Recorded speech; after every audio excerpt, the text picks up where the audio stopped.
I think there would be a huge backlash from our entire House Democratic, caucus, certainly the progressives, but also in the streets. A backlash in the streets if the debt ceiling thing doesn't go well? That's an interesting way to put that. Joining me now, Congresswoman, great one from the state of Colorado, Lauren Boebert, friend of the show. Lauren, that sounds a lot like a threat of stochastic terrorism from a sitting member of Congress. What's going to happen in the streets, Lauren, if you don't cave on the debt ceiling? Well, I sure hope it doesn't look like the riots of 2020, Jesse. We know that when Democrats take to the streets, they do it to the fullest extent, and I wouldn't want to see anything like that. But look, these liberals are saying if they don't get their way on the debt ceiling, they're going to take to the streets and riot. Jesse, this is absolutely something that sounds like a threat to me. Like, really, you're going to start rioting now over spending cuts? Now, I was married for 20 years. I've thrown some fits over spending cuts, but I've never taken to the streets over them. And especially when we're all advocating for just to return to pre-COVID levels. And, there's just no hiding anymore. The left's extremism is on full display in everything that they do. It is. It certainly is. I did see Janet Yellen on TV making threats of doom. Here she was. Early June is when we project that we will run out of cash, and there is a chance it could be as early as June 1st. Of course, there is a lot of uncertainty. Are there extraordinary measures you can take around that time, or is that it? Well, really, that's it. We've been using extraordinary measures for several months now, and our ability to do that is running out, and we will start to run down our cash.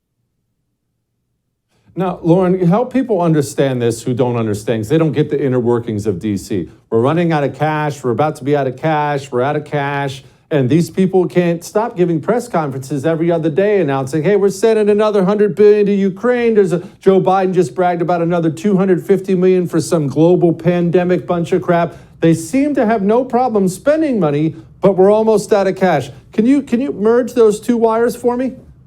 Right. Well, I think it's amazing that Janet Yellen suddenly has this crystal ball to look into, and she sees this magical date of June 1st when everything is going to collapse and collide. But she couldn't foresee inflation coming from a mile away. She couldn't foresee the banking crisis. And I'm pretty sure, Jesse, that all Republicans have been shouting for the rooftops that you cannot just print money every single day and expect this to be sustainable. Now, House Republicans, specifically the House Freedom Caucus, is demanding that Janet Yellen show her work, and this administration needs to be much more transparent. We have Janet Yellen shouting from the rooftops that the government is going to run out of cash when this administration has just printed trillions and trillions of dollars over the past 2 years. Like, come on. You know that I'm grateful that we have the gavel to actually have oversight. But there must be transparency with this administration, and Janet Yellen needs to come in and provide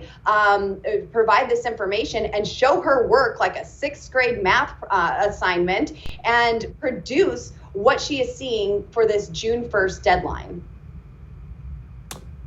Are we going to hit this deadline? It sure sounds like negotiations are going nowhere right now, which is fine by me. Shut the government down. That works for me. But what do you think?